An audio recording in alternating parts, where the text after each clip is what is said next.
અંકલેશ્વર તાલુકાના ખરોડ, ભાદી અને કોસંબડી તરફ જતા માર્ગ પર દીપડો વારંવાર નજરે પડતા ગ્રામજનોમાં ભય ફેલાયો હતો.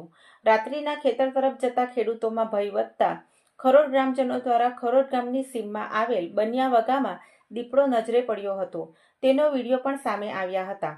આ અંગે અંકલેશ્વર વન વિભાગના આરએફઓ ડીવી ડામોરની સૂચના અને માર્ગદર્શન હેઠળ વન વિભાગ, પાનોલી વનપાલ આર.કે. ત્રિવેદી અને ગામના યુવાનોએ દીપડાને ઝડપી લેવા પાંજરું ગોઠવ્યું હતું. કોસંબડીથી ભાદી ગામની સીમના રસ્તા પર દેખાયો હતો ફફડાટ ફેલાયો છે. 3 દિવસ પૂર્વે વન વિભાગે મૂકેલા પાંજરામાં અંતે પ્રજાસત્તાક પર્વની વહેલી પરોઢે દીપડો પાંજરે પુરાઈ ગયો હતો. અત્યંત કદાવર દીપડો પાંજરે કેદ થતાં જ બહાર નીકળવા દહાડ લગાવી હતી. જોકે દીપડાના પાંજરામાં ધમપછાડાની જાણ વહેલી પરોઢે ગ્રામજનોને થતાં તેઓ દોડી આવ્યા હતા અને સ્થળ પર દીપડાના કેદના દ્રશ્યો કેમેરે કંડાર્યા હતા.